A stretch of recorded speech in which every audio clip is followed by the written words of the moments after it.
Content over everything. Talking about. As I said before, we're a charity. These are our charity papers. For some reason, he doesn't want to look at it. We're not selling books, we're receiving and imparting information according to Article 10 of the Human Rights Legislation. We've tried to explain to him, have we sold anybody anything? No. No, you can't tell me what to do. I'm saying we're a charity. We're not selling books. Oh, yeah, they don't like voices, they don't like no time. Yeah, because you're supposed to. Here they go. You come and push people? Where you go? Where you go? That's what you like. That's what you like. That's what you like. That's what you like. That's what you like. That's what you like. That's what you like. That's what your blood clot like. That's what you like.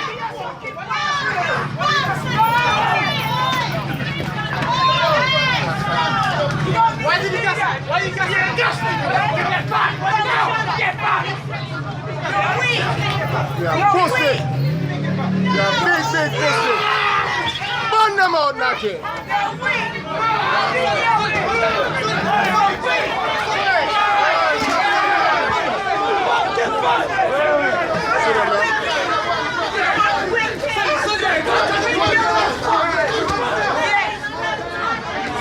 You see, that's what them like.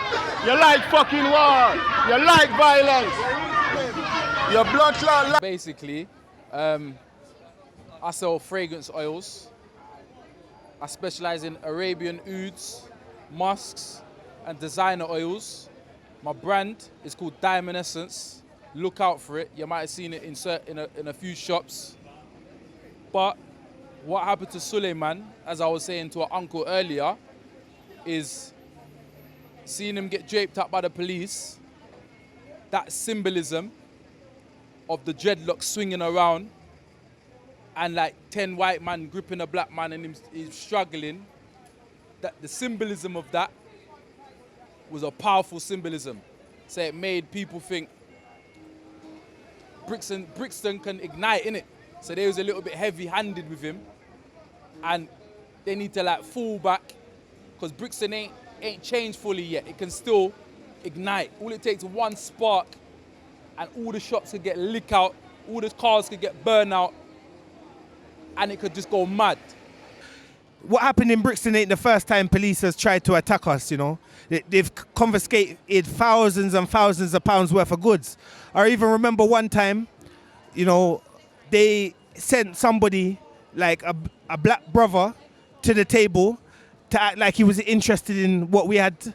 And before you knew it, he's flipped out his badge, said he's from the council, and then police people came in both directions and confiscated all our goods. This has happened to us time and time and time again. You understand what I'm saying? It's actually after what happened in Brixton that these things ceased because of, I don't know, the negative publicity or whatever. They've actually, like, this is the time that a period of time we've enjoyed without them harassing us. You understand what I'm saying? So because of that, the council now tiptoe around us now. So I'm able to eat a food now and build my business. So off of that action, what happened to Sulaiman, it helped me be out here and help the brother. He's out here selling his stuff. People are out here doing their thing now. The council used to try and come here and bully us regular and stop us from eating the food. But because of that situation, off of the back of that, that made the council know, like, raw, we have to tiptoe now. Because it didn't look good the way that they took out one man. And like I said, the dreadlocks swinging around, him struggling, it looked like almost like slavery. It looked like they're trying to enslave him and capture him. His reasons was that we were illegally trading or whatever. You understand? But there's something called primary purpose trading, yeah? Which mean that for you to be trading, you have to have the maximum profit. You have to make the profit. You understand what I'm saying? But we've always been affiliated to the Marcus Garvey Foundation. So a percentage of everything that all of the donations, as I said before, goes to the Marcus Garvey Foundations. We don't pocket everything. You understand? So we have our papers. We have our legitimate papers. But at these times, they don't really like to see us congregating because especially in the early days in 2005, 2004 to 2008, there used to be like 20 of us.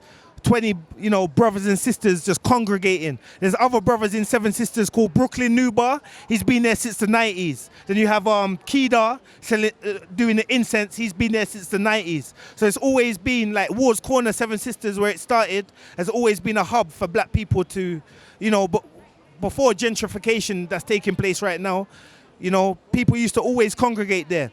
And the authorities never liked it. You understand what I'm saying? How do your general interactions with the public doing your thing? How does that usually go? Are people happy to It goes well. Yeah, people love us out here. It's just the power, people that's in power. They don't want you to eat. They don't want you to be independent. They want you to work for Iceland. They want you to work for Pound Shop. They don't want you to be independent and build your own business. And they don't want you on land where people can buy your goods. They want you to be selling drugs in your area in some dark little hole where you can get killed or you can get arrested.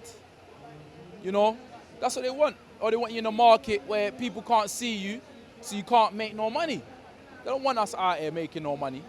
Only the big corporations can be on the main road eating the food. No one else. You ain't meant to be eating the food. You're meant to just disappear and die. That's what you're meant to do. Go away. Hello? You're right. You're meant to just disappear and die. Why are you alive still? Just go and die. But man's here, innit? And man's still eating. And because of the community and knowing that the community, there's still fire in the community's belly, they have to tiptoe. So this made me realize, like, together, if it weren't for the history of Brixton, I couldn't stand there right now. Because alone, I couldn't stand there. But because of the history of Brixton, this is why I'm here.